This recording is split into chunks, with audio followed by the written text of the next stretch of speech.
Well, hi there. It's good to be back with you this week. We're continuing our series on new beginnings.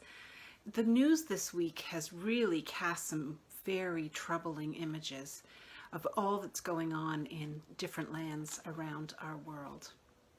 And there are many people who are being displaced out of their homes, their land, their space, not only in large amounts like Afghanistan or Haiti due to natural disasters, but there's people who are being displaced as eviction laws change and then as school starts and people are moving from one place to another and starting at college or university in a brand new town. There's a lot of movement happening, some of it forced, some of it chosen, but still that's a lot. And it comes with a boatload of emotions and a whole bunch of things that have to be done. If you've ever moved to a different land, or different country, I should say, you know exactly what it's like. You have to find everything's new, right? So you have to find new friends. You have to understand how to get from here to there. You have to figure out how to get your mail and how to connect up your telephone and maybe even your internet.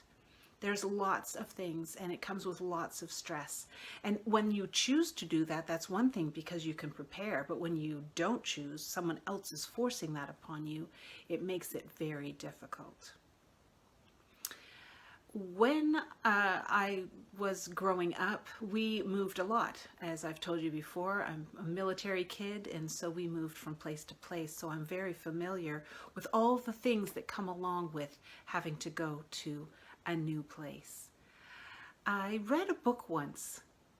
It was all about Rahab. Do you remember Rahab from the Bible? She was the one who lived in Jericho, who hid the spies who went in to see what Jericho was like.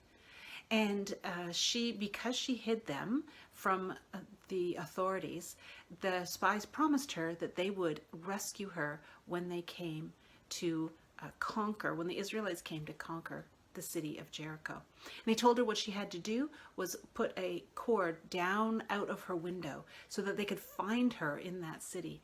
And then they told everyone, you find that cord, you rescue the people that are in that house. And that's exactly what happened. Well, we know that part of the story, but the book that I read was actually a historical fiction, so it was based on true people, true characters, and how things went down in Jerusalem according to the Bible, but then it added extra fictional things of what life must have been like. And Rahab was not an Israelite. She was from Jericho. And so her and her family had to be assimilated into Israel.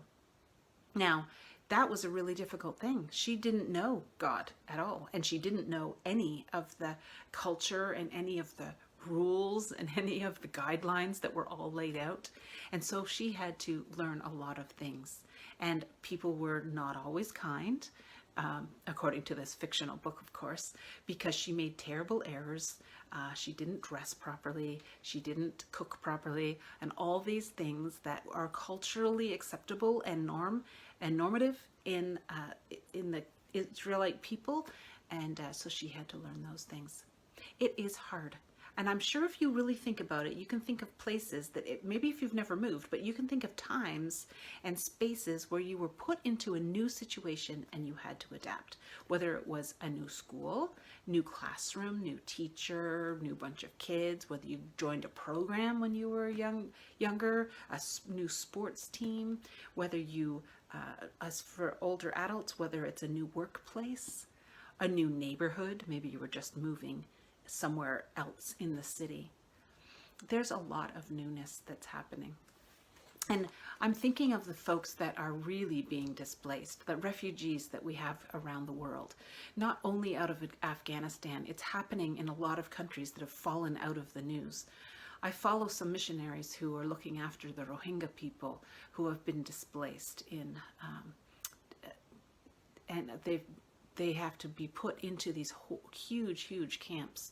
And so these missionaries are working with these folks and just telling them about the love of Jesus and also teaching them skills and helping them fill out paperwork and all the things that need to be done so that their lives can be better. Well, I was thinking about all of this And as a new beginning, wow, that's a new beginning, right? For people to be taken out of, so those folks that are being rescued from Afghanistan, taken out of Afghanistan, and some of them, they're being dropped all over the world.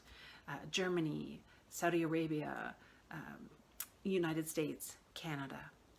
I saw an article of a family who had come to Canada, and they were all holding hands, and they're walking through the park, and their comment was, "It's so calm here." Well, I hope that they do find peace and calm in their hearts as they make a new life here, and I hope they find people who will help them, people who are generous and kind and giving. When the Lord was giving out instructions to his people, he listed them, they're all listed in Leviticus and in Deuteronomy in the Old Testament. We have lots of rules, not rules, but things that the Lord would have us to do. That's also all through the Old Testament and into the New.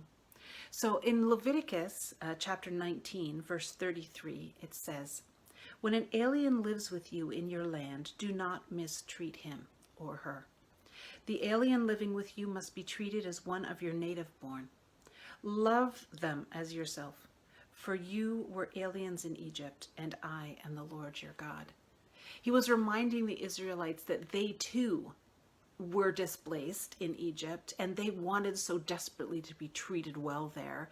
And when they weren't treated well, they complained and were upset. And the Lord was like, "Remember how that was? Remember? And I want you to do better, because you are the people of God." We who love the Lord need to do better. We need to really love our neighbor as ourselves. And who is our neighbor?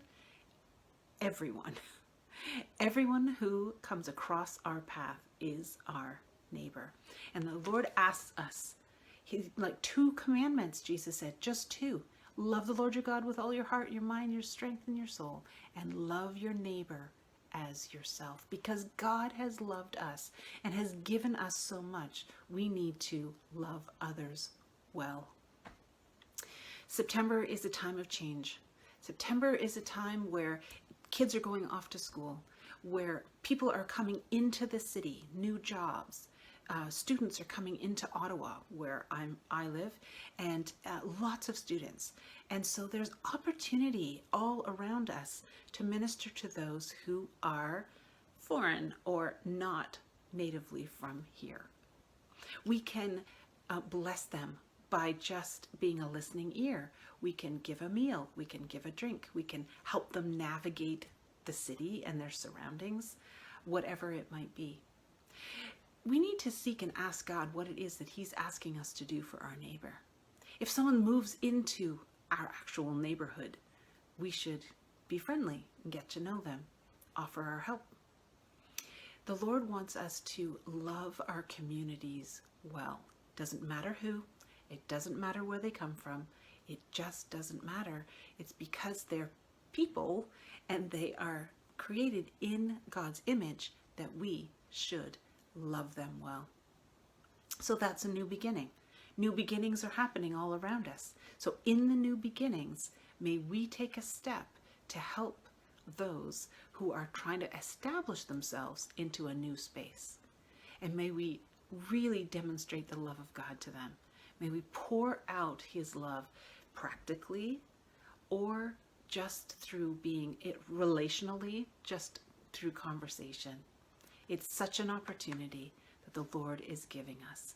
And we pray for those from Afghanistan especially who are being displaced after such terror and horror, that they would find, first of all, that they would find God in it, and that they would find peace and rest and safety. May the Lord bless you this week, and we'll see you next time. Take care.